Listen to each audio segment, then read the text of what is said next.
The crowds know. The first SEC Gymnastics Championships of the new millennium. For some, it's a farewell performance. For others, the preparation for one last chance at a national championship. For all, it's a good time competing at the highest level. The atmosphere is contagious. The eye is on the prize for five-time defending champion Georgia, where championships are part of who they are. From the upperclassmen, to the coaches, to the fans, they're expecting nothing less. The thorn for Georgia will be Alabama, who may be peaking at just the right time. Boundless enthusiasm follow the tide wherever they go. The quest for the perfect formula, a perfect 10, next.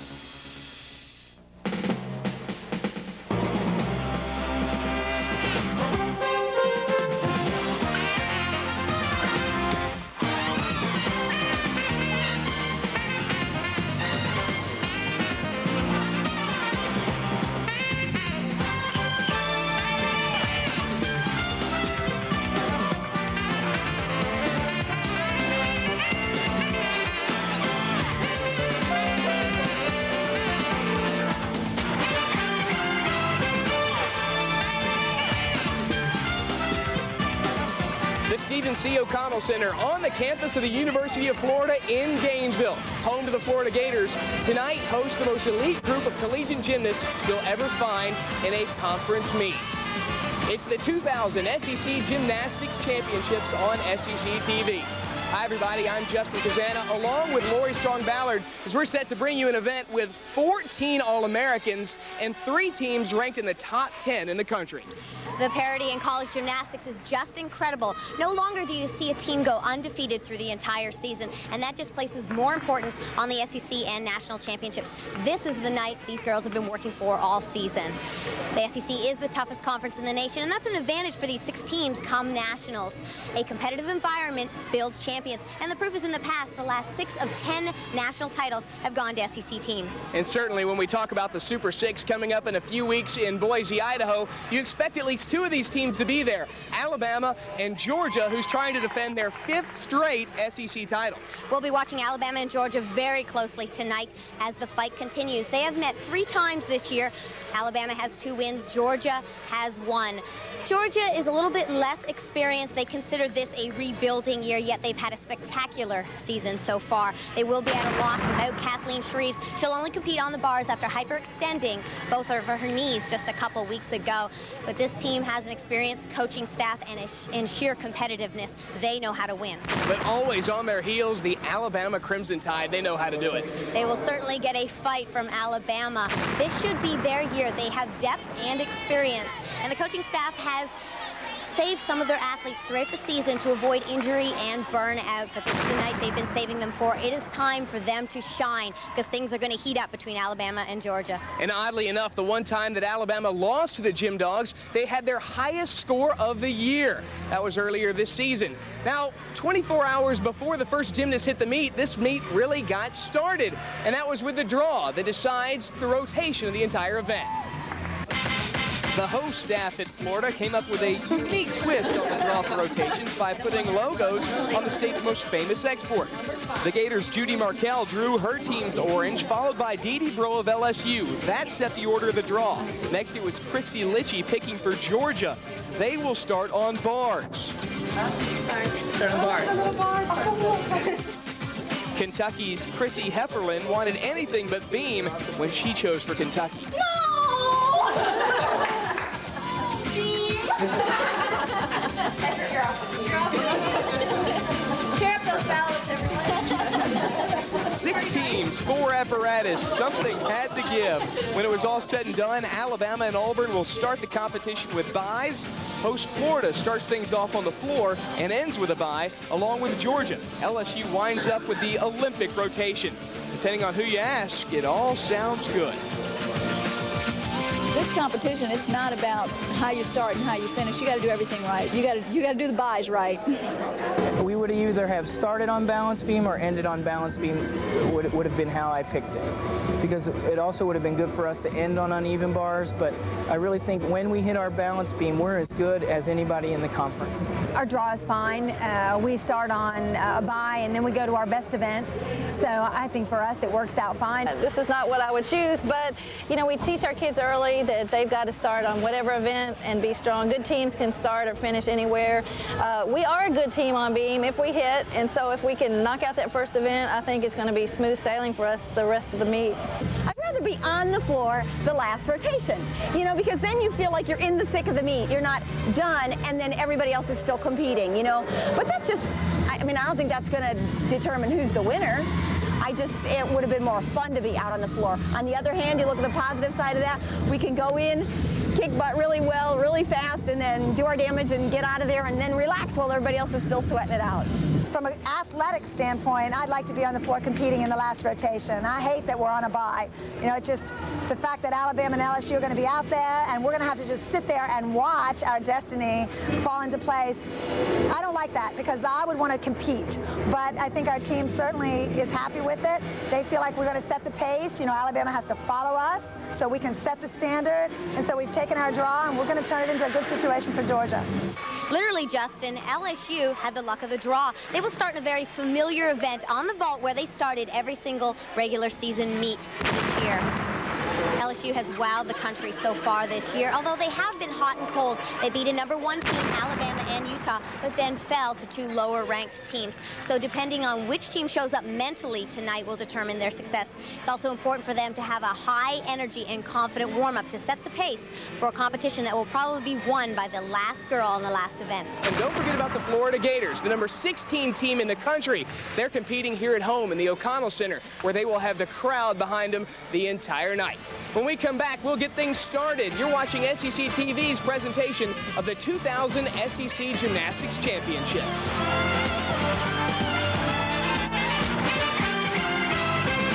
SEC Gymnastics Championships in Gainesville, Florida. The defending champion Georgia Gym Dogs going for #5.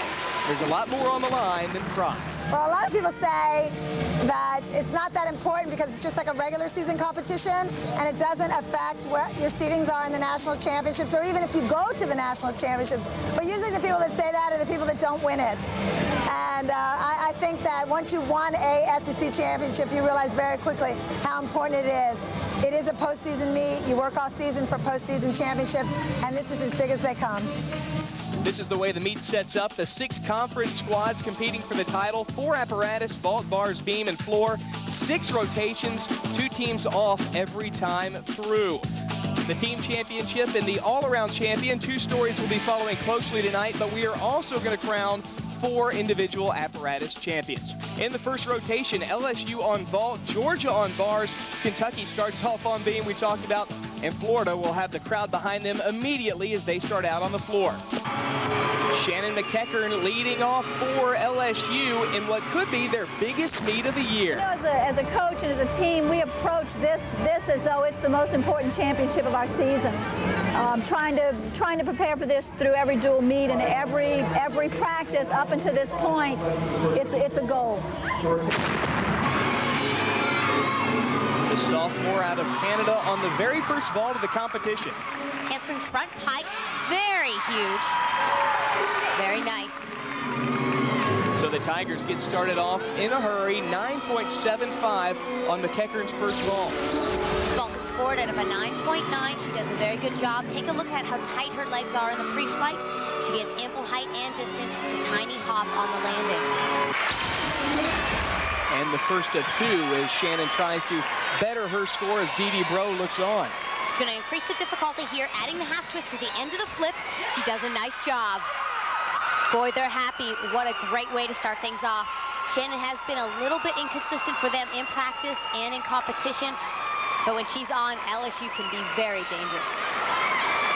Now to the uneven bars, and Brooke Andersen of Georgia, the senior, in her last SEC championship. Brooke is very clean on this event. Nothing huge, but very clean. We saw a giant full reverse hex. Nice combination. She must have at least 2 bar changes. We saw her go down to the low bar and then back up to the high bar. There's a big dismount planned here, a double layout. 2 saltos in a laid out position, and she hits her landing. She's hit her last 19 routines, make it 20 as Brooke Andersen starts off the Gym Dogs with a 9.85 on the uneven bars in the very first rotation. Take a look at it one more time as Brooke Andersen trying to set the tone for Georgia. There's her giant full. This is the reverse hex. A lot going on. She taps up, reverses the direction of her rotation, must sit up very aggressively to catch that high bar. Now get ready to hear the crowd as the Gators are on the floor. People think they've got a chance in this meet, and every little bit's going to count. I think that this meet is going to be so competitive that everything is going to count. To me, I don't think there's going to be one event that really is the standout. Now, after the meet, I may say everybody else fell off beam and this team didn't, that's why they won. But right at the outset, I would say that every tiny little thing is going to matter because it's that competitive. I mean, like .025 could determine who wins and who comes in third, you know, so I think that each event is going to be important. I think the team that hits, though, the most consistent and the cleanest team is going to win. That's why the Gators have Hillary Thompson on the floor, the sophomore out of North Dakota. This is a great event for Florida to start on. It's one of their best events. They can really let loose and get any of the jitters out early. Opening pass, a big double pike. Very well done. There's a big second pass planned as well. Round off back handspring, 2.5 twist, immediate punch front pike. A little short on that landing, but she covered it up nicely. There shouldn't be a big deduction. This is Hillary's best event.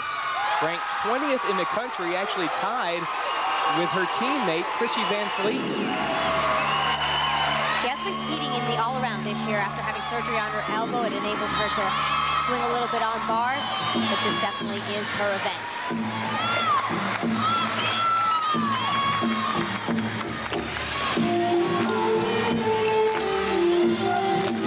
So important to set the tone for them.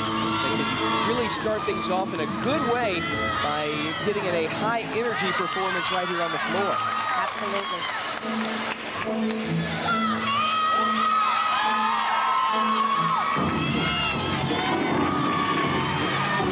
Hillary just loves this sport. It really comes out in her performance. She gives a lot of energy to this team. Round off back handspring, double full Shushanova. Nice combination. Very well done. Way to start things off. Hillary Thompson on the floor for the Gators, has the crowd behind her, and a score of 9.80 for the Gators. A good start for Florida as they compete here at home. And now we move over to the balance beam and Mindy Smith for Kentucky. Mindy is actually the last performer for Kentucky, and Kentucky's done a pretty good job so far, not counting a fall. This is their first event, and Florida's on the floor making a lot of noise. Tough to concentrate. Mindy throws a lot of difficulty in her jump combinations. We see a switch leap to a wolf jump. And another big jump, a straddle full, a little bit short on the twist. There's a requirement, her back handspring layout. You must show a tumble series of at least 2 flight elements. Smith, the most consistent performer on the beam for the Wildcats, while they have her anchoring this apparatus. A lot of pressure on this freshman. 2 more big jumps. She's getting plenty of bonus through her jump combinations. She's been pretty solid, not too many wobbles. Sousson back handspring quarter, right in handstand, showing us some strength moves there. A flanch, right down low on the beam. Here's some loud roars from the crowd behind you as Florida finishes up on their floor team. Could be a little lonely for Kentucky up on the balance beam. She must stay focused, though. With just a dismount left, she has a pretty good routine under her belt. She could get a big score. Very well done. Just a freshman, but you won't be able to show it from that routine. 9.825 for Mindy Smith as the Cats get started in a big way on their first rotation. More of this first rotation when we return to Gainesville. It's the SEC Gymnastics Championships on SEC TV.